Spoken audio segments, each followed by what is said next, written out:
it, but it took me back there. And it really, Yeah. I don't know. Y'all was talking about that phone call, and I blocked that out, I guess, Yeah. There was a bunch of tornadoes coming from Georgia, coming up towards our way, Mm-hmm. Well, Granny was at the trailer, and we was over there, so when they started getting bad, we went over and got Granny and brought her over, and we was all sitting in the living room. Fire went out, and we all just sat there talking and everything. Well, about 10, 15 minutes later, nobody caught it. I caught it. Nobody else caught it. The air compressor kicked on, and it ran like 10 minutes. So it all blowed over. Granny went back to her trailer, and I told your mom, I said, Station, what'd you think about the air compressor kicking on? She said, what do you mean? I said, there wasn't no power. I said, the power was off. She said, oh my God. She said, blocked it that didn't out. even click. You just now said that. But it ran like 5 or 10 minutes, and the power had been off for like an hour. And I do vaguely remember that, yeah. I must have blocked that out because there was just so much. But well, see, there's a lot. I had to downplay stuff. I had to. Because if I'd have went along with you guys, then I had to be the person just, it's no big, you know what I mean? I had to. I mean, if I had went on and went along with everybody else, everybody would have freaked out even worse, yeah. So I kind of had to downplay it, but it took a toll on me too. I mean, I just had to be the brave one that just kind of, well, it ain't nothing, But I knew in my heart it really was. But I'll let you go. Okay, we love you. Love you. Love you, Dad. Bye-bye. Bye. Hey, y'all. Welcome back to Really Janet. I'm Becca. And I'm Brandy. And when we left off, we were talking about Granny K, some of the experience she had at, the Barnhouse. With, getting scratches on her and burning cigarette holes in her mattress. I remembered a really spooky experience that Granny had.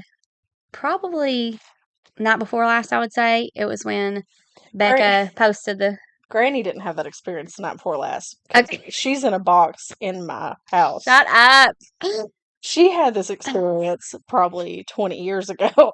Brandy Cut it. Just cut remembered this. You're such a butthole. Anyway. I'm sorry. I remember... Do you want me to start over? I had to take my opportunity. No, okay. keep on. I'm leaving it. I know you're leaving it because you leave a lot of things that you need to cut out of me.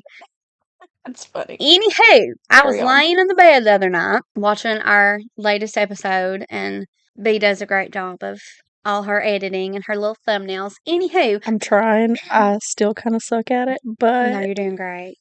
I'm learning. You're doing great, honey. You're doing great. Hey, thanks. Anyways, I remembered a really spooky experience that I had forgot about. Like we've said, as we go on, we're going to remember certain things. I actually remembered 2 important things that we're going to talk about today. Because we are unlocking trauma. TM.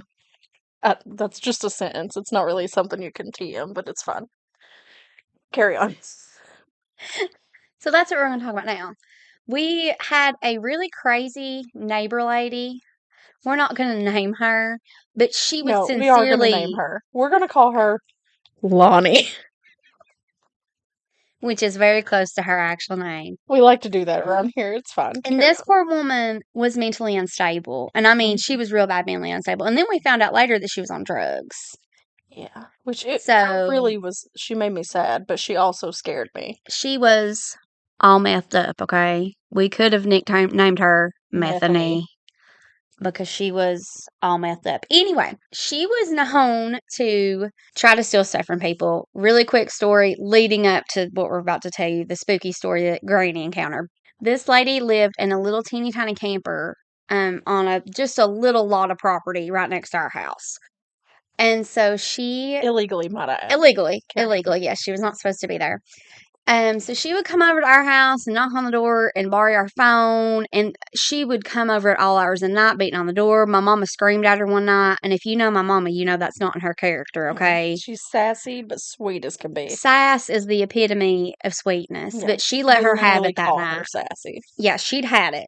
We'd had enough, because it was a school night too, and she had to get up at 3 o'clock in the morning, 4 o'clock in the morning, probably to go to work the next morning. Anyway, so this crazy neighbor, Lonnie...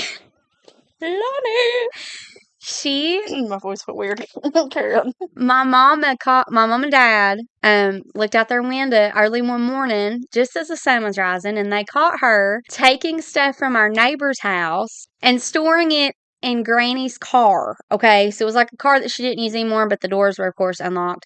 So Lonnie is just taking our poor neighbor's stuff, and she's just stuffing it all in Granny's car, and I guess she's going to come back for it later. She was clearly all messed up, so that was I'm sure that sounded like a genius idea to her.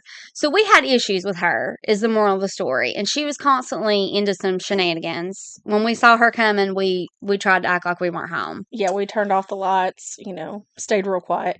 I do want to mention that Lonnie, I'm going to get real close for this one. Lonnie is the original reason why I'm scared to look out of windows at night.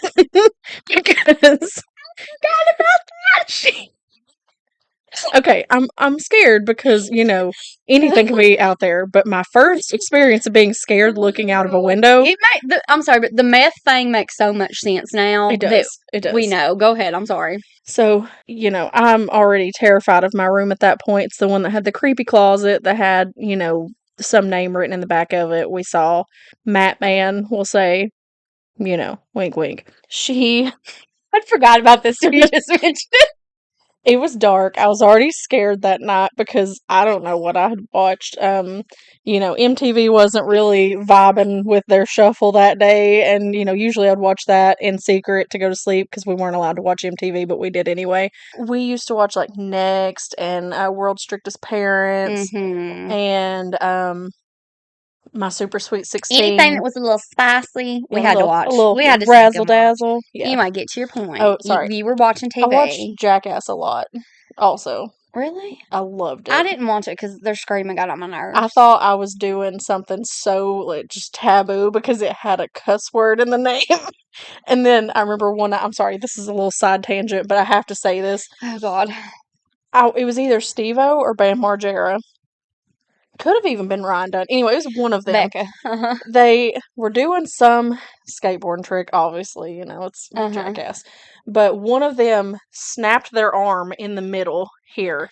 And see, that's why I wouldn't watch it. Yeah, and I saw it happen and I heard it and it traumatized me. I didn't watch it for like 2 months after that because the sound of his bone snapping just to this day I can't handle that. Get back to Lonnie. I'm sorry, Lonnie. I just had to mention that because Steve-O and Bam Margera, if you ever watch this, which you probably won't, but first of all, I freaking love y'all. And Bam, I'm so proud of you. Beep, beep. And now we're going to talk about Lonnie at the window. Take it away, Becca. I was just going to say, I want them to know if they ever see this, that they traumatized me with whichever one of them broke their arm. Anyway. They would probably say, which time? Go ahead. Probably. Lonnie. She was like going, she went to the door, knocked on, he was beating on it, nobody came to the door, obviously. It was like 3 o'clock in the freaking morning. She was nuts. She was nuts. Go ahead. So, we were all asleep. And I didn't hear her, obviously, because the front door was like, almost on the other side of the house. Well, I'm laying there, and I'm like balls deep into whatever show I was watching. No, I remember exactly what I was watching. Tell us, and then get on with the story. And I know you're going to understand why this terrified me. Okay, go ahead. Sweet 613 episode of Sweet Life of Zack and Cody. That was a spooky one. That's my favorite episode of that show, but if I watched it now, it'd probably creep me out. It's creepy. I loved that episode, and I still do. But I was watching that. It's like, I don't know, 2, 3 o'clock in the morning, and I'm like, about to crap my little pants. And next thing I know, I hear, like, beating on my window. I scream. Brandy comes running, and I, like, peek out the window, and she's standing there like this. Like, that's how her eyes looked all the time, and now we know. Like, see, we were not educated about meth back then. Okay, we didn't even know what meth was. We knew about pills. We didn't know about meth. Yeah, we knew about pills because we knew about. Well, we knew. We're just gonna say we knew. We had witnessed an overdose. We'll just say that. That was also one of my traumas. Anyway, we'll get into that later.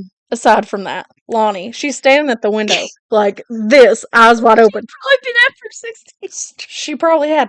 My eyes won't even open that far naturally, and I have big eyes, but they were like About to pop out of her freaking head looking like the dang Ripley's Believe It or Not ad. You know the one. If you know, you know. Okay.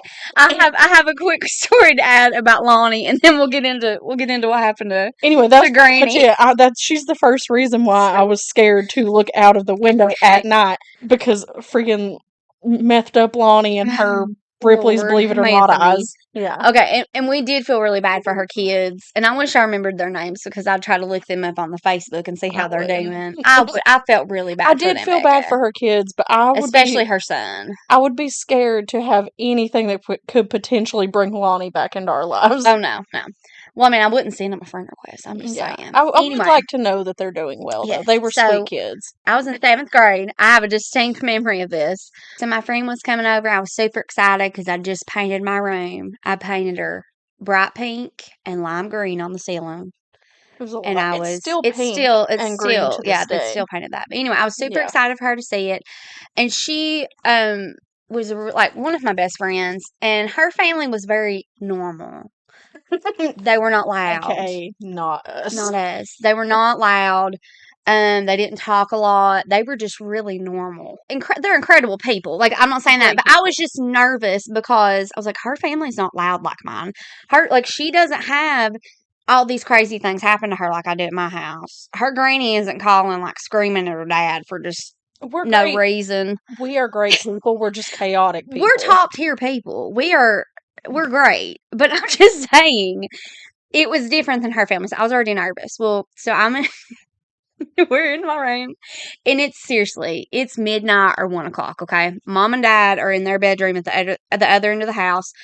Becca, like I said, she's in her room, and we're like kind of in there gossiping, and I don't know what we're doing. Probably maybe even watching TV. And all of a sudden, I heard on my window. On my window. Yeah, I believe you. I had the same thing happen. You say that like you're trying to convince me that it happened, girl. I know. I'm emphasizing it. Okay. And so we both scream because at whose house does that happen at? My house. Well, our house. And so it was just hers. At 12 years old, she owned it. It was in her name. Her name was on the deed. Anyway, so I go running through the trailer screaming. And so I'm sorry, I just vividly remember this. There is a chair that's like a velveteen straight back chair that was our nanny's. Like the old, big chairs. Oak, heavy chair. And so it's dark in the living room, and I was so scared. My flabbers were so gasted that I ran into the got this.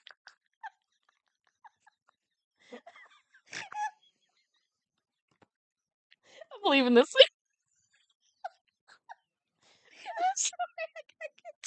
It's really funny because I'm sorry. No, hold on. Here's the thing.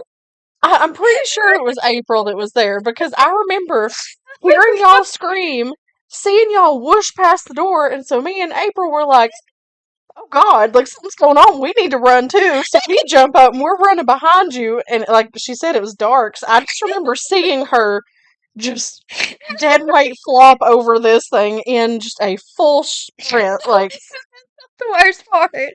This part she didn't go airborne.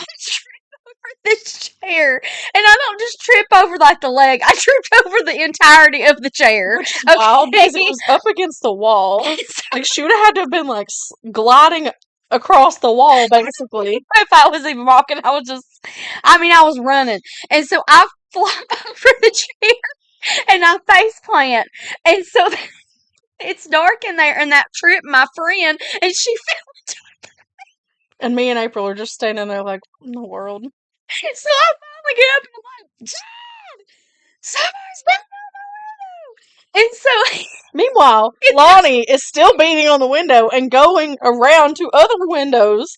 She makes her way back to the front door. No, listen, she heard the screaming, heard Brandy literally plummeting into orbit, okay? Heard all of this and just committed. She kept going. She was like, you know what? I've already injured a child. I've already traumatized 4 kids in this house. Kid with her that night is the bad thing. She had That her poor son. kid. I feel bad for him. Oh But God, I felt so literally, bad for him. she basically was like, yeah, I've already done all this. I'm going to keep doing it. So she kept knocking, going around to different windows. Mom's finally like, what do you need? And she's like, I just gonna see if I could use the phone one more time.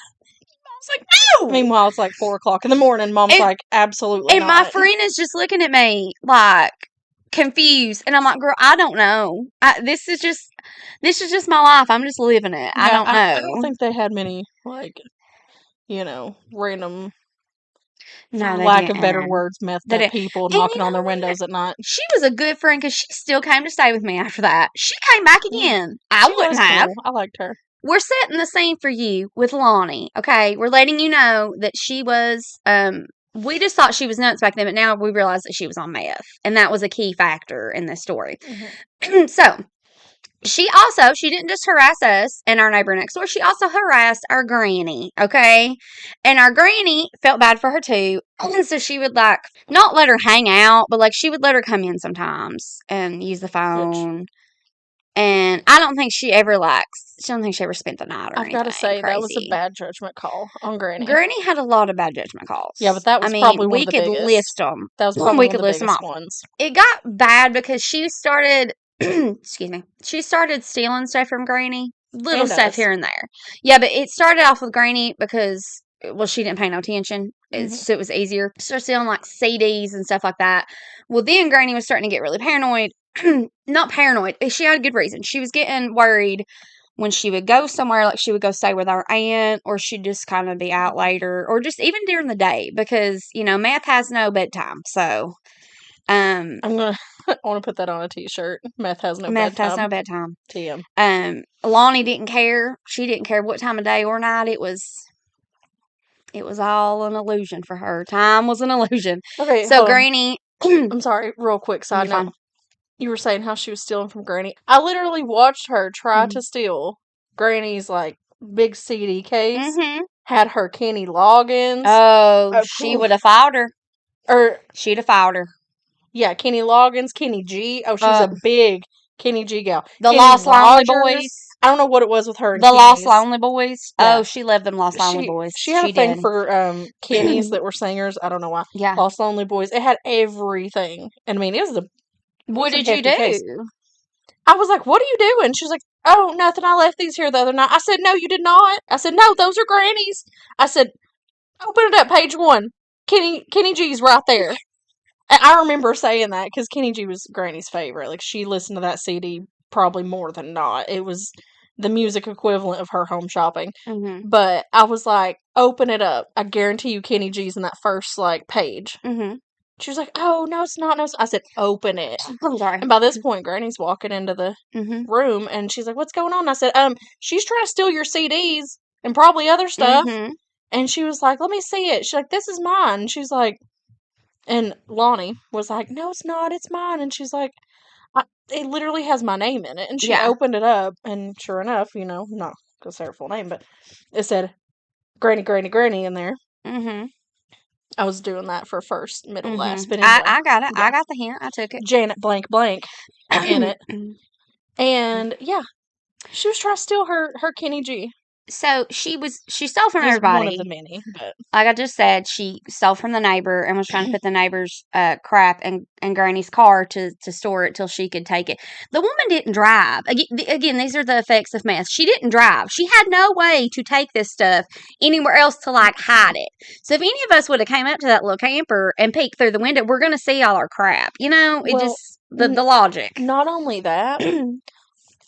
It had come out later because our neighbor confronted her about it because they noticed that a bunch of their stuff was going missing. Obviously, they knew we weren't going to take it, and they knew Granny wasn't. We always had a good relationship with him. Yeah, and so he was like, I think it's Lonnie, basically. And Dad was like, yeah, because he was nice to her too. He befriended her too because we all felt bad for her. We really felt bad for her kids. That was the main reason we were nice to her. Yeah, but.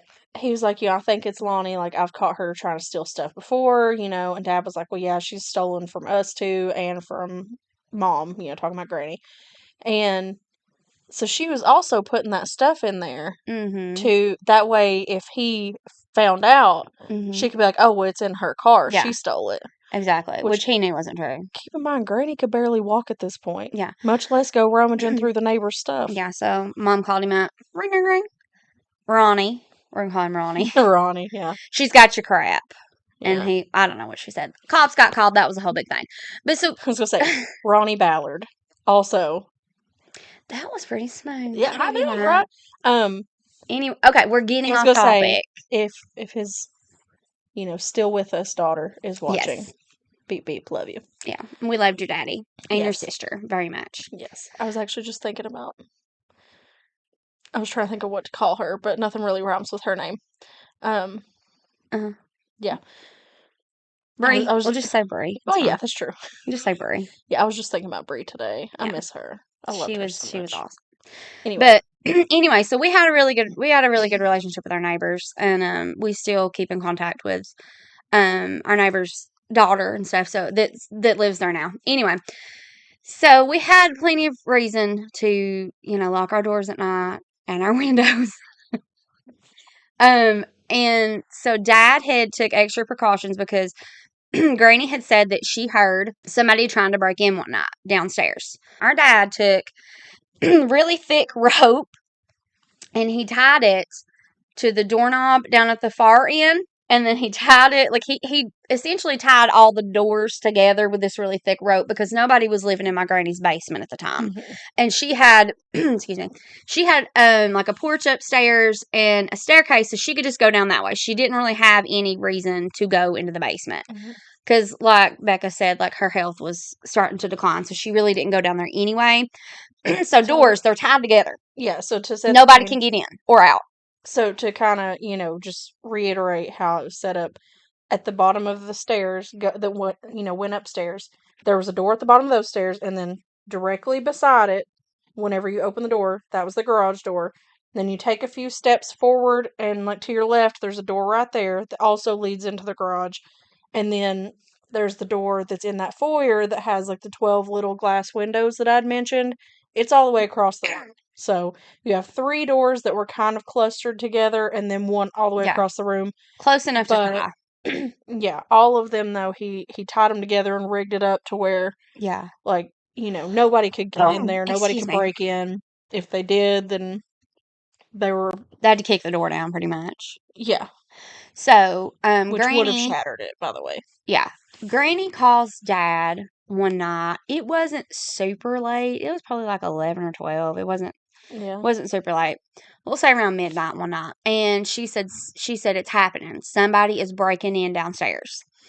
So Dad said, okay, I'm coming. So he got his flashlight, and I don't even know if he had, did he even have a weapon back then? I don't know. Dad gets his baseball bat and flashlight or whatever. And Granny was convinced it was Lonnie.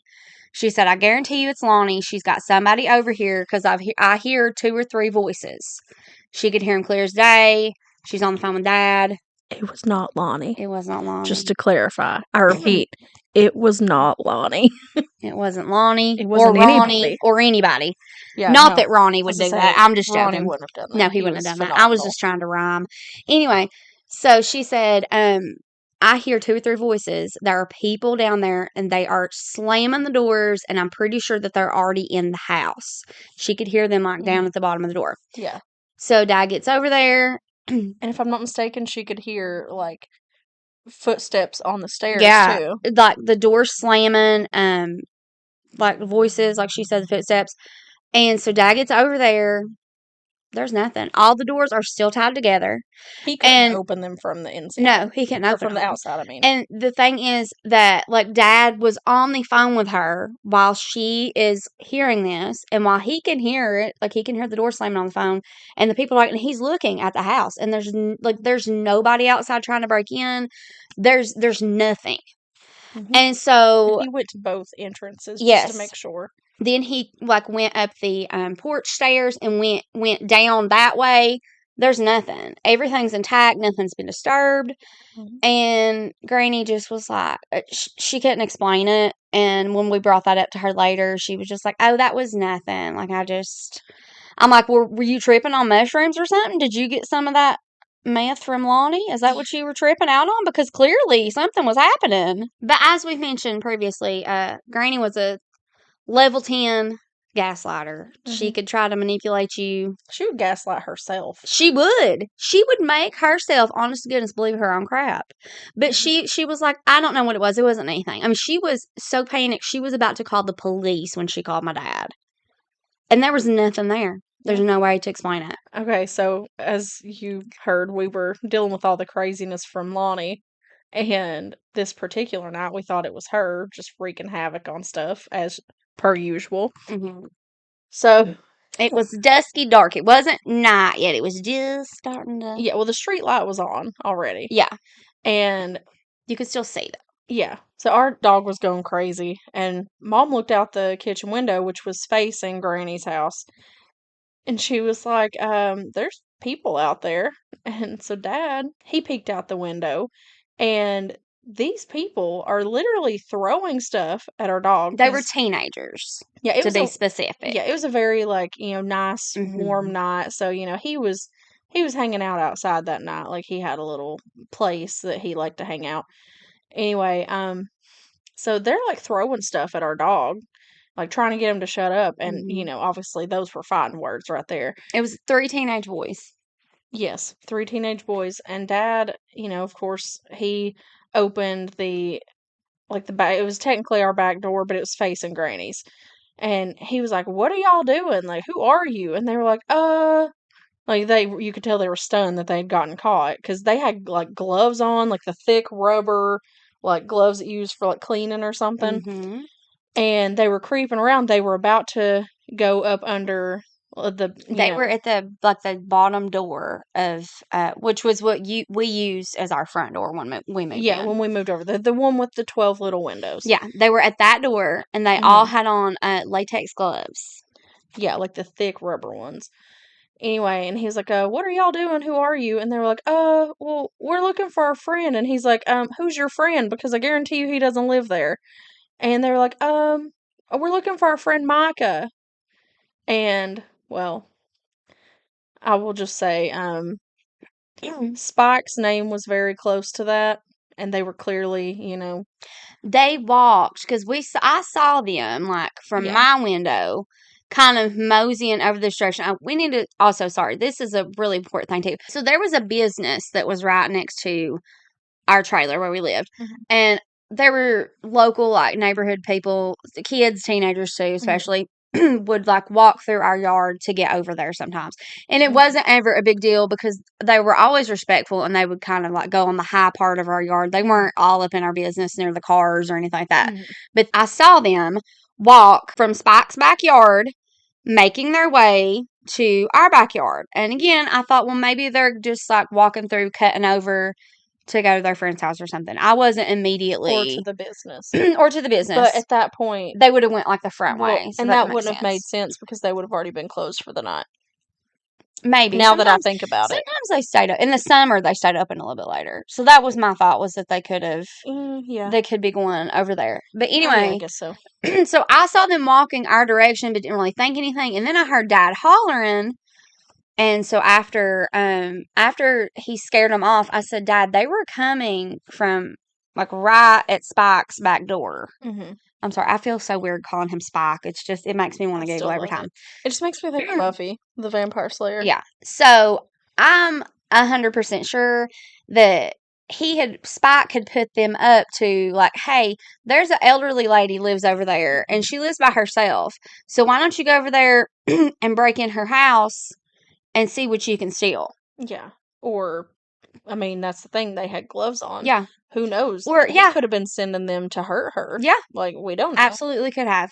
Because, I mean, at that point, she was pretty vulnerable. Like, they could have hurt her probably pretty easily. Which, it wouldn't have been for a lack of fighting because she was a feisty gal. Like I said, she was a boomer hot Cheeto girl. She was ready to throw them hands, and even though we were that close, it was a big house. But to be fair, she, her health was declining some. So, as fast as she was, I don't know if she could have thrown those hands. If it was at night and we wouldn't have, like heard something, it could have been bad. Like, they could have Yeah. either killed her or robbed her. Yeah. I mean, So, honestly, it's hard telling what yeah. would have happened. But yeah, They so ran off. yeah, Dad But was like, y'all need to get out of here. And if I ever see y'all over here again or messing with our dog or trying to get into that house, you know, if the basically if the Mhm. cops don't get here to get you, I will. You know, Mhm. pretty much to keep it a little on the PG side. Yeah. He was very upset. Oh, it was ridiculous. Yeah. So It was infuriating because just the thought of like somebody taking advantage of our granny. I mean, it didn't happen. It stopped at, you know, thankfully we stopped it yeah. before it did, but it was still, it was But infuriating. had Mom not heard Spot barking, Mhm. and you know, if she hadn't seen them, Mhm. God only knows what would have Yeah. happened. It would have And been that's bad terrifying. because when they were walking, I couldn't see that they had gloves on. Yeah. But once they got to the When door, I could see it. well, yeah, because the street light was kind of like right next to the walkway leading up to that Yeah. door. So at that point, you know, once they got that close, you could see that they had the gloves on, and Yeah. you know, I think one of them had something in their hand too that They could looked kind have. of like a weapon. I don't remember what it was, but I want to say one of them had something in their hand. But that was one of the things that I remembered about 2:00 in the morning the other night. So you're Yeah, welcome. I'd forgotten all about that. Mhm. Yeah. It's a very distinct memory I have. Yeah, they were probably 18, 19. I mean, they were maybe a little bit younger. We'll say 17, 18. They were young, but old enough to know better. Yeah, they were older than me, and I was probably Yeah. 13 to 14 at that time. So, you know, that's just some of the crazy stuff that was leading up to, you know, when we moved over there Yeah. and all the weird stuff, which I just want to mention, and this is something that I discovered today. I don't think that Spike is dead. I fell down the rabbit hole earlier today. I was looking for, you know, his obituary and everything. I found his mom's, Mhm. but I mean, I'm still researching because I didn't get to go that far down the rabbit hole, but I think he's still alive He because could be. he would be in his 70s now. Yeah. I will say though, Ooh, excuse me. Grizzly is definitely dead. Oh no, He he's died. dead as a hammer. Yeah, he died in 2000. I've seen pictures of his headstone. Me and Mom were talking about him earlier. All this had happened like with Granny getting the house and everything, and then all of a sudden, like in the next town over where Mom was working, at a sewing factory, suddenly he shows up and is a mechanic there. She Yeah. didn't know who he was at this point. And She knew she didn't get a good feeling from him. yeah, she said But you could just feel the evil radiating off of him. yeah. And she was telling me about it today. She said that, you know, she didn't know that he knew Granny or anything. And she had told Dad about him, told him like his name, and was like, yeah, this mechanic gives me the creeps. Like something is really bad about him. And Dad was like, he tried to kill Mom. He literally poisoned Yeah. her, and she obviously survived it. And at that point, Mom was like, "Yeah, that makes a lot of sense." But I yeah, don't think he worked there long. I don't think so. But yeah, she was just talking about how just the vibes were like Yeah. the furthest from immaculate Mhm. that you could get. But you know, luckily he's dead. So, and I don't feel bad for saying that. Even Mom, a lot of y'all are people that know our mom. Our mama. She is one of the most wholesome humans in the world.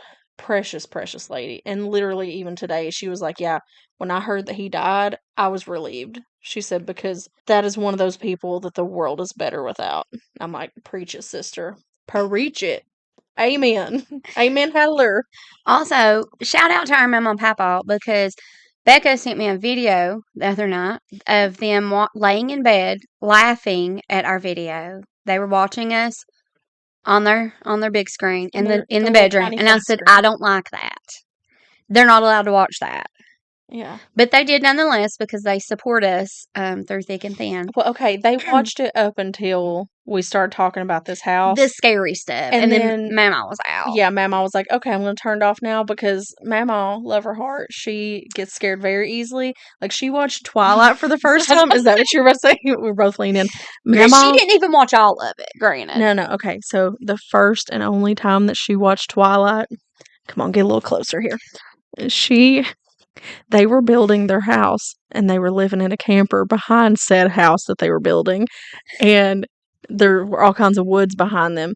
She was terrified, and I mean terrified, Yes. that James from Twilight was going to come up out of the woods and get her. And I'm like, Mama, if Cam Gigande came, if I said that right, if he came out of those woods and was like, hey, pretty lady, What you doing, girl? hey, pretty lady, let me whisper in your ear.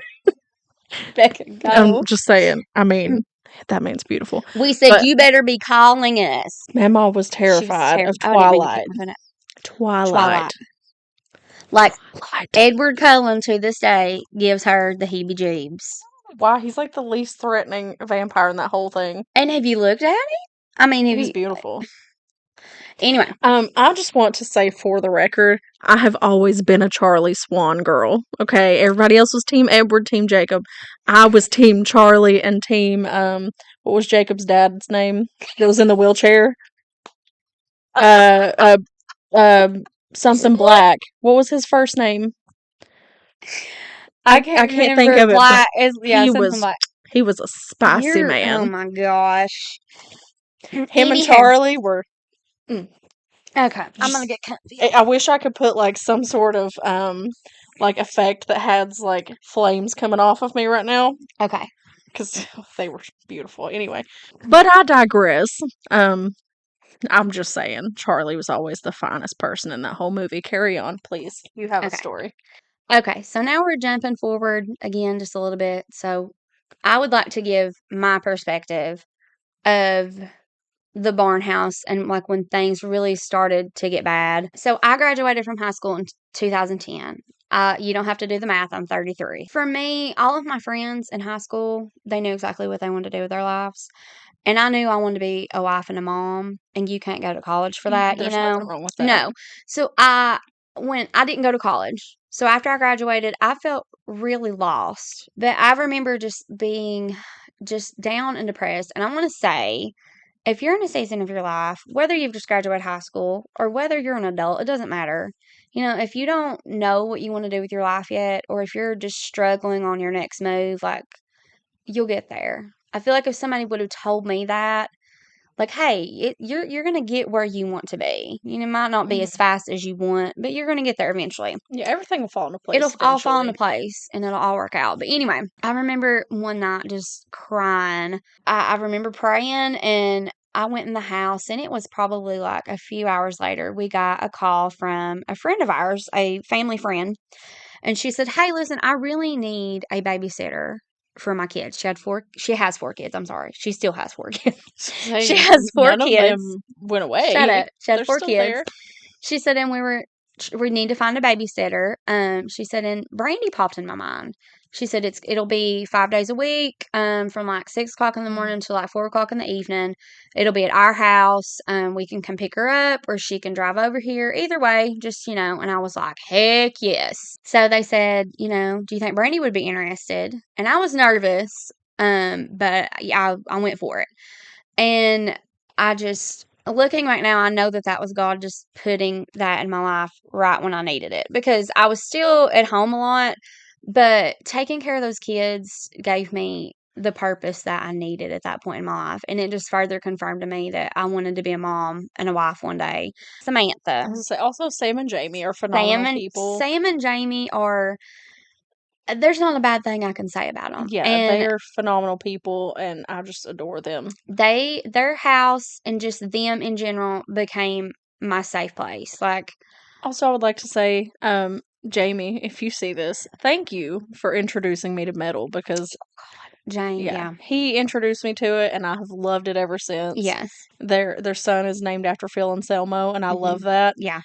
He's a huge Pantera fan, but he got me into metal because that was their entire iTunes library, pretty much.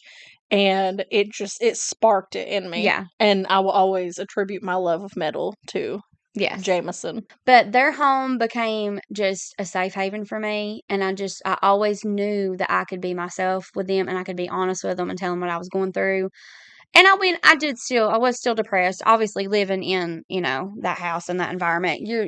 I was had some depression issues, but they just became my safe place. And I loved spending time with them. There was a point there towards the end before we finally left that I was pretty much living with them. Like I had my own drawer at their house where I had all my crap because I would watch the kids and then I would just, they'd be like, here, you want to stay? And even in that really dark time in our lives, like God still made a way for us to be able to have an escape and for us to be able to get some clarity because being in that house for so long, like you just got in a terrible mindset. And I would go and I'd watch the kids and I just felt better being out of that environment, and Yeah, that place had a way of like kind of putting a chokehold on you. you could walk through the front door and I kid you not, it would feel like you had just like a weight on your chest. And I've had other people say that too, like not just us. I can't remember all the details of the dream. But Samantha had told me about a dream that she'd had. Now, at this point, I hadn't fully told her everything that was going on because to be honest, I was just trying to ignore it. I was just like, I'm just blocking it out. But she knew that something was weighing on me because she could always, and can still tell, that she could always tell when something was wrong with me. So I think I had kind of just told her like a few things here and there, but I hadn't gave her just the full rundown of everything that had happened. And this was I would say a month or two before we finally left for good.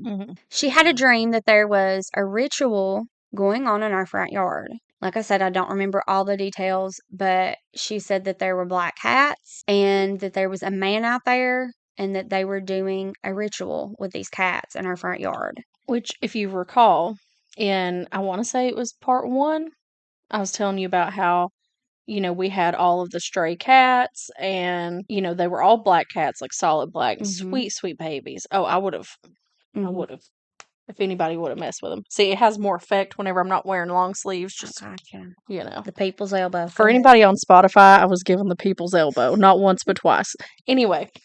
Really drive home the point there. Yeah, I really had to drive that home. But if you remember, though, Mom had that same dream about Spike and other people. I want to say maybe Grizzly was there, but I think not certain on Grizzly, but I know for sure Spike was in the stream doing rituals and I'll just say harming our little black stray cats in the front yard. So at this point, she hadn't told anybody that. At this point, we didn't know about the dream that Mom had had. Yeah, she didn't tell anybody. Yeah, we didn't find out about that dream until after Samantha had told Brandy about the dream she had because they started comparing notes on it and they had the same exact dream. In the world.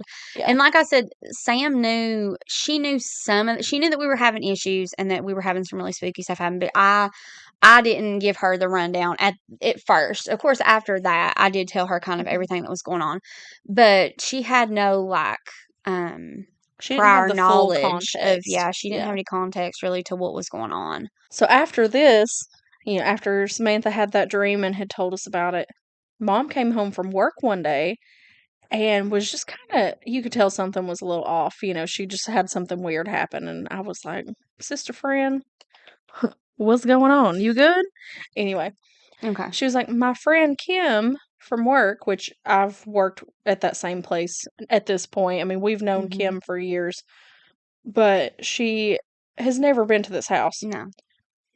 I don't even think she knew where we lived at that point. No, all she knew was like the little, town that we lived in, but she didn't know where we lived, had never seen our house, had never been to our house, had never even been told anything about our house. No. So Mom said that Kim told her she had a dream where her and her husband had come over for dinner for some reason, I guess just to, come visit. And in the dream, she said, it was really weird because, the layout of the house was weird. Like your living room, was downstairs and stuff. But then, you went upstairs and like that's where the kitchen was and the bedrooms and it was all open. Literally described our house and the layout to a T. Yeah. Like the colors of the walls, everything. Described all of it down to a T. And Mom was like, Kim, that's exactly how my house is laid out. And she was like, whoa, She was like, there was a man and a woman in the dream, And they just, they gave me really weird vibes. She said they looked out of place, is what she said. Yeah. She said they just looked really out of place, and especially the guy, he gave me just weird vibes. She said, they didn't look like, they really belonged there. Like, they looked kind of dated almost. Mhm. Like, their clothes looked like not really the same, like, time period. 'Cause at this point, I mean, this was like early 2010s. Yeah. She said that they looked like, they were dressed from like, late 70s to early to mid 80s, Mhm. something around in there. She described this man and woman to a T, and it was the same people that I had been dreaming about, and the same woman that Granny had found her brown leather purse and threw it away.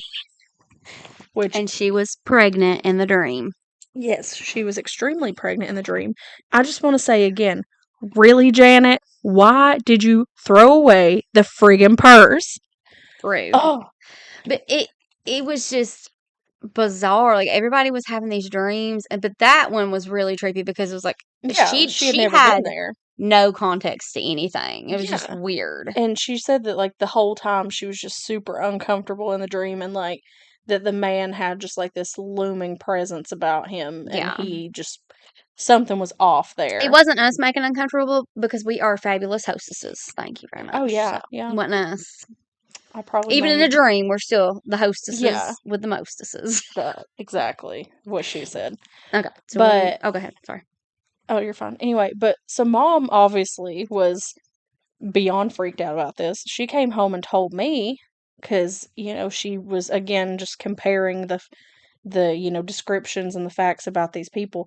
And when I tell you, well, for one, it terrified me, but in another sense, it was kind of like, it made me feel like I wasn't crazy and Yeah. lose my mind. Because the thing is, while all this was going on, I truly thought that I was going crazy and this was all in my head. I was gaslighting the heck out of myself because I was like, I'm just losing it. This isn't a thing. I'm just, this is something that's wrong with me. Like, I remember at one point literally thinking that, like, there was something actually wrong with my brain, like a medical condition or something, because this was so bizarre and these dreams were just so vivid and real and scary that, like, and I'm kind of a hypochondriac anyway. I say kind of, but I'm really a hypochondriac. She is. Like, to the point, one night I was watching Grey's Anatomy, and, Derek Shepherd, love him. Becca, you're getting off topic. No, I know, but he was talking about somebody's pupils being different sizes, and I had noticed, like, a couple days before that my pupils are different sizes. And so I was like, "Oh my god," like, and I had a headache that night too, and I was like, "Oh my god, I have a brain tumor." Like, I This is it. legitimately, I was bawling my eyes out. I convinced myself that I had a brain tumor. I called Mom at 3:00 in the morning. She was supposed to work the next day. I was like, "I have to go to the So hospital." this was like in your adult life. Oh yeah, no, this was like Becca. 5 years ago. Oh my, that's embarrassing. No, I thought I had a freaking tumor, ma'am. Oh my god. Anyway, so Mom, bless her sweet soul, she went to the ER with me at 3:00 in the morning. This was like 5 years ago. I didn't know that this was the reason. Yeah, this was like I want to say like 2020 or 2021. It was before I met my husband. Oh my god. Okay, But, I'm sorry. Go ahead. after the other stuff. You said my eyes. No, I was really scared, and they did a CT. Everything was fine, thankfully. But the doctor, he came in. He was like, everything looks good. Like, Stop watching Grey's Anatomy. well, I mean, he kind of told me that a little bit, but he was like, I know it can be scary. He said, but I almost guarantee you that if you look back at older pictures of you, they've probably always been that way. And so I looked back at old pictures, and they had always been that way. And story, Becky. And to this day, occasionally, like, I'll look in the mirror and I'm like, oh, one pupil's bigger than the other. And I'm like, okay, the doctor told you that that's a thing. Don't get yourself freaked out. Oh my god. Anywho. So yeah, I That's thought there was something hilarious. seriously wrong with me when this was all happening because it was just so bizarre. But, like, her telling Mom that dream just really, it comforted me in a way while also terrifying me, because I finally felt like, okay, this is like, verification that I'm not losing my mind, So that was kind of one of the last things that I remember now anyway, before, the big crescendo happened. So of course I was still like waking up almost every night at 3 a.m., still knocking myself out with Benadryl, still, seeing that figure at the door whenever I would wake up and just feeling paralyzed. This was all still happening. I was really struggling. It was affecting my mental health really bad. This particular night, I had done my usual, took my Benadryl, went to sleep before her, because, Popped a Benny. Yeah, popped a Benny. Sorry. But I had already, I'd went to sleep before her. I was still sleeping in her bed because I was terrified. And I don't remember having any dreams that night, which was weird because I've always had crazy vivid dreams, and I have dreams almost every night. Occasionally I won't. But, at this point especially, I was having dreams all night, every night, But I was not having a dream that night. I just remember, like, I don't know, I felt unrested while I was sleeping, if that makes sense. And I'm sorry not to cut you off, but I remember this too. That night, I had fell asleep, and I remember feeling like something had like brushed up against my feet at the end of the bed. And I'm real weird about my feet at night. I gotta tucking puppies in, and this is why. Yeah. I remember like just I would I can't explain it. I would just get this feeling. I know you did too, and I would, but. Oh no, I was swaddled myself feeling every that night I for was that feeling that reason. night, and I like remember feeling like twice something kind of like hit my feet. Not hit it, but like there was something there. Well, and the thing is, this bed sat probably, I don't know, 3.5 feet off the ground, probably. It's a beautiful Well, bed. I'd say more and like 3. I really loved that bed, but there ain't no way I'd bring it in my house. It sat now. like 3 feet off the ground. Buford, as we mentioned, was a Yorkie Chihuahua mix. So even had he been in the floor, there's no way he could have done this. No. And, our cat was downstairs. He liked to sleep down there. So it wasn't him. So I'm not trying to cut Becca off, but every night, and I'm not joking, every single night, I just remembered this, and it's so weird because this was something that was a part of like my nightly thing that I would hear. Every night I would hear what it sounded like. We locked all the doors, obviously. We locked the bottom door. So the bottom door, and then you go up the stairs. We would lock it. Every single night I would hear sounded like the doorknob to the bottom stairs open. I would hear boots come up the steps. I remember that. I would hear them come around the banister. They would stop for a second, and then I would hear them come into our room, and then they would come and they would stop at the end of our bed. Every night, I could clock it. Every night it happened. Oh, I remember that. That's part of why I started taking Benadryl, because that part scared me so bad, and I was always hoping that maybe I would just sleep through the night. But again, I would always wake up at 3 a.m. But anyway, so sorry, I didn't mean to cut you off. That just popped in my head, and I can't remember. I can't believe I forgot that because it was such a big part of just like the nightly thing that would happen. It's probably why you didn't remember it, because it was traumatic. I blocked it out. Go ahead. I'm sorry. But anyway, Buford, he always slept in between us, so it definitely wasn't him. The cat was downstairs. This particular night, I don't remember much. All I remember is waking up, and I just remember sitting straight up in the bed, and I could feel that figure standing in front of the door. So when I was sitting up in the bed, it would have been like a little bit in front of me, but slightly to the left. Yeah. Because that door was over still there. directly, still directly in front of you. Yeah, but like less than 10 feet away. Yeah, for sure. But I remember sitting straight up in the bed, and I could feel, that presence. And I was just so overcome with just sadness. I was sobbing. And I remember having the most ungodly stomach cramps. Obviously, I'm not a mom yet, but it's only what I can describe as what I have heard about labor pains. Yeah. Which I really, truly think that in that moment, it was the woman. I really do. I truly think that I don't want to say possession, because the thought of saying I was possessed, that just freaks me out more. But there was something there, and it was like, You were it was an feeling, out of yeah. body experience. Like, it didn't feel like me. Like, my thoughts were not there. It And felt like somebody else's thoughts. It yeah. felt like somebody else's body. Like, it was just weird. I don't know how to describe And it. she didn't even grab me. This is what always stuck with me is you didn't even like grab me to wake me up. Mm-hmm. What woke me up was me hearing you cry. Mm-hmm.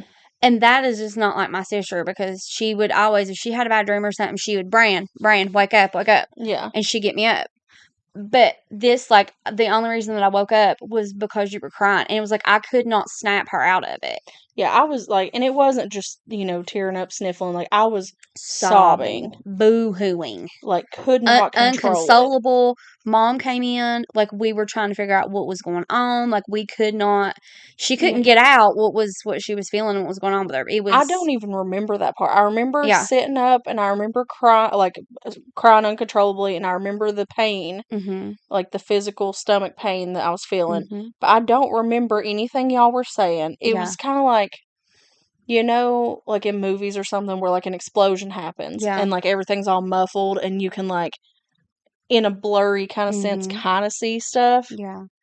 but you can't make it out. Yeah. That's kind of what it was like. And I remember, kind of zoning in on Mom, just barely. Yeah. And she would like have me by the shoulders and was shaking me and was like, Becca, wake up, snap out of it. And finally, like, my vision and my hearing kind of Mm-hmm. cleared up. And I just remember looking at her, and I was horrified. And sorry, my voice is shaking. Where she was standing was like directly in front of the line of vision of where this figure stood. And I remember looking over her shoulder, and I could see this figure. And I looked at her, I said, Mom, I Mm-hmm. can't stay here anymore. Yeah. I said, I have to go. I was like, I'm got to call Mama and Papa or something. I cannot live here anymore. Like, this is destroying me. Mm-hmm. I can't take it anymore. And because that was the biggest thing that happened. Like, I truly don't think that I was, well, I mean, I know that I was not in control of my body, Mm-hmm. but like, something was there, Yeah. and I had no control over anything. And it was like blacking out. Yeah. Anyway, but after I told her that, like, I remember looking over at the clock, and it was just like a little bit past 3. Yeah. So it would have put like this happening right around 3 o'clock. Mm-hmm. And I remember you and I think we grabbed a couple changes of clothes, maybe, if Mm-hmm. even that. And I remember calling my mom and papa, Yeah. like I said, it was early in the morning. And I was like, they kind of knew what, some of the stuff that was going on. And I was like, can me and Brandy come to your house? Like, this is too much. I need to get out of here. And they were like, yeah, of course. Like, come on. And I think they had that little spare Mm-hmm. bed, that Yeah. little full-size bed. Mm-hmm. And so we, went over there, and we pretty much moved in that night. Yeah. And so Mom and Dad, they had stayed there for a little bit longer just to They kind of. stayed one more night. No, I think it was like a week. Was it? Yeah, it was like a I week they didn't think it was stayed. a week. But okay, go ahead. And yeah, so they stayed like another week just to kind of try to figure out what to do, because they're like, we don't really have the money to like go buy a place, but like we obviously can't stay here, we like my mom and papa's house wasn't big enough for all 4 of us to move in, and obviously they didn't want to ask that of them Yeah. anyway. But one night they were laying in bed, and at this point, since me and Brandy were already at my mom and papa's, Buford was laying in there with them. He was asleep in between them. And like I said, their room was the most terrifying room in the whole house. It was, oh, I still hate it. Yeah. But actually, the videos that I will end up sharing in our little investigation we did, it was a very mild investigation. You did. Yeah, I didn't do no investigating. I say investigation, but we really didn't have long in there, so we didn't get to really do a lot. But there were a couple things that we got that were terrifying. That's beside the point. But that's where, obviously their bedroom was. And Mom was asleep, and she said all of a sudden she woke up out of a dead sleep, and it was ice cold in there. And, like I said, it usually stayed pretty warm in there. Sometimes way too hot. But anyway, In because the summer, yeah. well, even at that point, it was still kind of warm being October and everything. But I remember she said that, like, whenever she went to bed, it, felt normal in there. But she said she woke up out of a dead sleep and she couldn't move. She said it felt like an elephant was sitting on her chest. And she could hear Buford beside her growling, like in attack stance, growling at something that was like in front of her face. She couldn't move. She tried to scream, nothing was coming out. Dad was beside her asleep, but he couldn't obviously hear her. She couldn't move to, like, shake him awake or whatever. So she said she just kind of had to lay there for a few minutes and she was terrified. She said it just felt like something really evil was in there. And all of a sudden, what was it? She said that something like right in her face was like laughing. Was that what it was? No, that was the last night that they stayed there. That was That's she what had I'm went talking down there. about. She went down. Oh, I'm sorry. She'd went downstairs to make sure the door was locked or something, and she turned the TV off. She's doing something, just kind of locking up for the night, and right in her ear, something like laughed in her ear. Yeah.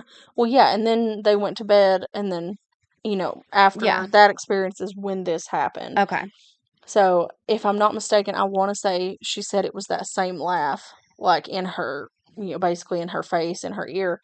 And, finally, whatever it was released her, and she was able to finally get up. She kept praying. She said Yeah. she was just praying, and it finally. Yeah, and she couldn't even do it out loud, like, 'cause she She was couldn't just doing talk. it in her She was head. just Yeah. praying to herself, and finally, whatever it was, let go. And she woke up Dad, and she was like, "We have to get out of here, like, right now." And so then they followed, and at that point, like I said, my mom and Papa had that little camper that they had stayed in when they were building the house, but at this point, they had already built the house, they just still had Yeah. the camper. So Mom and Dad, they stayed in the camper for a little bit. It was like, I don't know, maybe a couple months we were all there It was before. 3 months because it was January when we moved into the house. Yeah, New Year's Eve, It actually. was the Yeah. house. Then we moved into the house that I was telling y'all the first kind of scary stories about. Yeah, our When me and my first husband. stories, Yeah. the one that, Yeah. our cousin caught on fire in, and Yeah. yeah, that was the house that we moved to after that. Yeah. So, pretty much as soon as we had to leave, Mom and Dad started looking for a Yeah. house. And we moved into the other house on New Year's Eve. Yeah. And that was the night that I said I didn't sleep at all Mhm. because the closet was freaking me out. Yeah. Yeah. But I would also like to just give a shout out to our mama and papa because Mhm. they have They're real ones. took us in more times than I can count. Mm-hmm.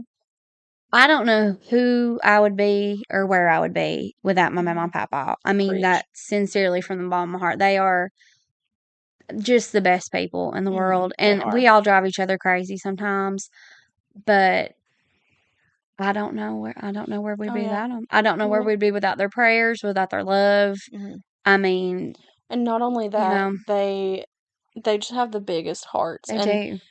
like, it's incredible to me just how good of people they are after everything they've Yeah. been through. Yeah. Because the stuff that they have been through in their lives Horrific.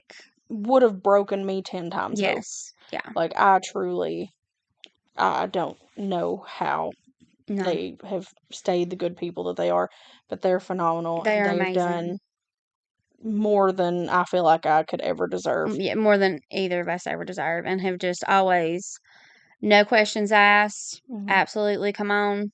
Yeah. We'll figure it out. We'll do what we gotta do to take care of you, to Mhm. take care of whatever situation you're going through. Mhm. And they have just been the best to us. And now they're the same with my kids, Yeah. and they will be with Beck's future kids too. I Well, just can't thank them enough for everything that they've done for us. and and obviously this is in no way any hate towards Granny. No. We loved her, but obviously we've mentioned that there for the first however many years of our lives, our relationships with her were strained, and it wasn't Very. for lack of love. Obviously, No. we loved her. We know she loved us, but She loved us to the best, to the biggest capacity that she could. yes, I don't and think she ever truly knew how to truly love anybody. yeah, and I You mean, know?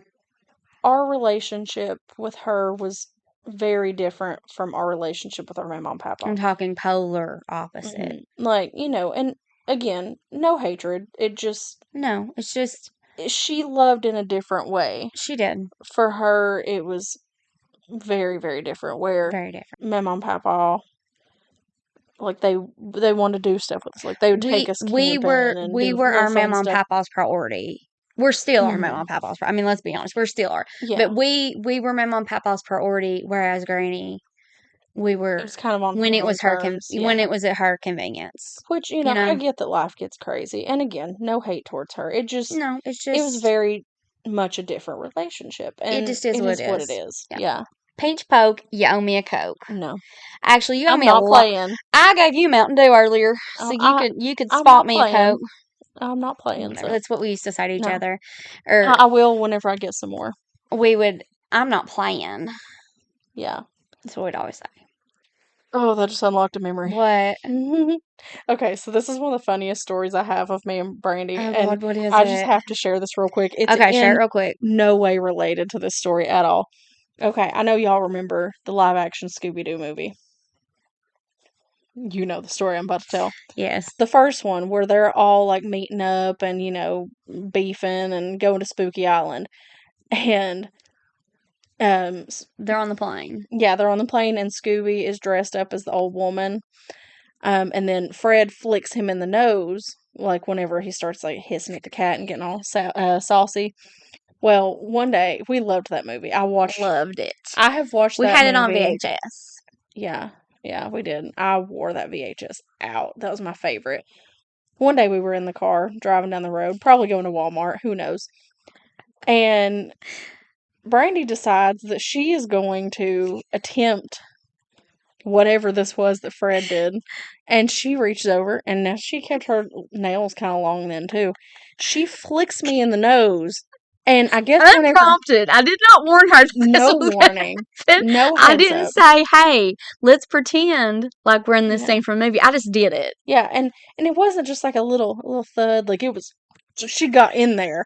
And I guess whenever it happened, like her nail went up inside my nostril and sliced it, because it was instantly like the floodgates just opened. My nose was gushing. Like it was all over me. I don't know screaming. what about me saying I don't want to play reminded you of that, but because that was in the car. Yeah. And then I got in trouble for it. Yeah. I was crying. There's blood everywhere. All over me, all over her. At this point, all over Mom. She did that. And I was like, I was trying to pretend to be. No, I bled. I bled like a stuck pig for like 20 minutes. I was really surprised at how much it bled. Like it would not stop. And I had an actual like cut inside my nose. I'm sorry. Yeah, you should be. The Mountain Dew I gave you earlier should make up for it. The wound should be healed. I mean, that was 20 years ago. The wound is not healed. Okay, so just to give like a couple little small tidbits. Obviously the next episode we're going to go more into us going back to the house. Because it's going to be a shorter episode, but it's going to be a little different. Actually, I don't even know if we're going to do a full episode about it. We might just add it into the beginning of whatever we do next. Okay. So after we left, that wasn't the end of the stuff. Okay. I remember Granny saying, like one night that she saw the light in the garage like flipping on and off. Yeah, she called Dad and was like, "Are you over there?" Like she thought maybe he was going in there to get something. He was like, "No, like I'm at home," which was at this point like 15 minutes away. Yeah. Well, they were in the camper. They were staying in the camper. This one we were still over here. Oh, okay. Okay, well, cut that then. Okay. So we all got in the car. Yeah, no, and came over here. Yeah, came over there. Sorry. She called Dad and was like, "Hey, are you over here like getting some stuff? Because, the light in the garage is flipping on and off, and I didn't know if it was you and like one of the girls was like messing with, the light or something." He's like, "No, like I'm not there." So we all got in the car and went over there. Because again, we thought somebody might be breaking in, but who's gonna be flipping on a light on and off if you're breaking in? I don't know. But yeah, and I don't remember if it was that night or a different night, but I remember her saying that, the upstairs light, because there were two, let's see. Yeah, there were two windows upstairs that faced the trailer. So I remember her saying, like, calling Dad and saying that the lights were on upstairs. Yeah. And we definitely did not leave them on. No. And at this point, if I'm not mistaken, I'm pretty sure the power was already cut off then. It could have been. The night Could be she's wrong about that, saying, but I'm almost certain that the power was already cut then. yeah, the night that she's talking about that Granny called Dad, like she said, we went over there, and we were like, we walked in Granny's house, and she's like, it's still doing it, and so we're looking out the Mhm. window, We can and see it Dad happening. walks across the yard, and we can see him out the window, walks across the yard, and it's flicking, it's going on and off, on and off, on, and as soon as he walked in the garage, stopped. Yeah. Lights off, wouldn't come back on. Which that's when I would have noped out of there. He did. He jogged himself right on. Yeah. Well, the best he can. He He's fast not walked his. he's not a runner or a track star. Yeah. By any means. He booked it. He booked it back over there, and we were like, "What in the world?" Yeah, There was nothing. There's no explanation for it. But yeah, those are just, a couple little things that happen afterwards. That is still not the end of the scary stuff there, but as far as, the initial brunt of things afterwards, that was Mhm. pretty much it. Now, of course, our mom has her own stories, our dad has his own stories. That he's now like finally starting Yeah, to he's share. finally starting to admit that he had things happen, but he just was trying to be strong and didn't want to amplify everything. So, yeah, we're going to try to get them to, come on and maybe tell some of their parts of it. Maybe we can put that and us going back over there Could you into an imagine episode. Dad on YouTube though? That would be so freaking It'd be funny. great. I want Dad on YouTube. That'd be hilarious. That man could talk to a brick wall. Like, He really could. yeah, love him. Anyway, but yeah, so I think that's where we're going to wrap up for today. We had fun talking about this, and I'm ready for it to be over because I'll be really honest, it's sparked up a lot of the nightmares again for me personally, and just gave me a lot of anxiety. So I'm ready for it to be over. I got a little anxious the other night when I was watching it. Yeah. My children were asleep, and I was like, keep in mind, watching it. Me editing this after my husband has gone to sleep, and it's dark in there, because all the lights are off, obviously. I'm sitting up by myself with Lenny, our little Siamese cat. He's there, which, he's pretty good at, like, meerkatting it if he senses something, but, it's usually just me and him in a dark room editing this, so I get a little creeped out, and then it kind of works its way into my dreams. You can come hang out at my house sometime and edit if you want to. I mean, you got to, like, really put your headphones in and block out my kids screaming and the dog barking. Yeah, that's easier said than done. It's fine. But you're more than welcome. I'm extending the invitation to you. I do appreciate that. You're welcome. Respectfully, I think I'll pass on that. Because between you and your kids and Mika and your husband and then Mama busting in every now and then. My mama don't knock on my door ever. She just swings that thing open. Hey, Brian! And then Mom showing up, busting in like the Kool-Aid man. She does. And Mom stomps like a baby T-Rex everywhere she goes. And your oldest is the same way. I love every one of you with all of my heart. If you don't want to come hang out with us, you can just say that. I want to hang out with you, but I'm not going to edit there because I won't get anything done. It's a lot. I know we're a lot, but that's okay. Also, because your oldest let me see. Can I see it? And I wouldn't get anything done. Again, if you don't want to hang out with us, you can just say so. He loves the spooky stuff, but this is too much for him because it's a true story. It's too much. And he already asked you about the... Yeah. He came up to me the other day and said, Mama, can you tell me that story about you seeing Papa's doppelganger? I said, how the crap do you know what a doppelganger is, son? He said, well, my mammy was putting me something on the YouTube, and I saw you and Aunt B's face, and I said, click on it! And so she did, and it was the clip that Becca had made about me talking about my dad's doppelganger. And I said, son, you don't need to be watching. If you see my face on it, you don't need to be watching it. No, right now, you're too young. Mom called me, and she was like, Brandy's going to be upset with me, but I'll let Gunnar watch one of y'all's shorts. And I was like, oh God, which one? She said, the one about the doppelganger. And then later on that day, Brandy was like, he asked me what a doppelganger, about I said, Papa's doppelganger. So now listen, this is what the funny thing was. He said, "Can you tell me about it?" And I said, "Son, I'm not talking about to you." He said, "Well, I know the story," and then told me the story word for word. I said, "Then why are you asking me? 'Cause If he you wants to know already more. know, then why are you asking me?" He wants the behind the scenes. He He wants the said, bonus material. He "Yeah, wants it all. he does." He said, "I know that you saw Papa Scotty's a person that looked like Papa Scotty in the kitchen. He was wearing different clothes though." I said, "Lord help, son." Speaking of bonus material and extra stuff, I have set up a Patreon. I don't know how to use it yet. I'm working on it. I've been watching some YouTube videos trying to figure it out. So, I'm gonna try to get that set up. And should any of you feel like you want to, make a little donation or do the subscription to, I guess see more of our chaos. If you don't, I totally understand. I get it. It's gonna bum me out, but like I said before, I'll be strong. But this equipment ain't cheap, and we are poor people. You got a can you can jingle at them? Yeah. No. Alms for the poor. Yeah. Robin Hood, remember No. that? Yeah, I do remember that. I Okay. love that movie. But no, it is not required by any means. But should anybody feel like they want to, we want to have an outlet because that's something I've found out that a lot of podcasters Yeah. do, at least in the beginning. And Yeah. so I don't know. I feel like Mm-hmm. it's something I'm probably supposed to do. I don't Yeah. know.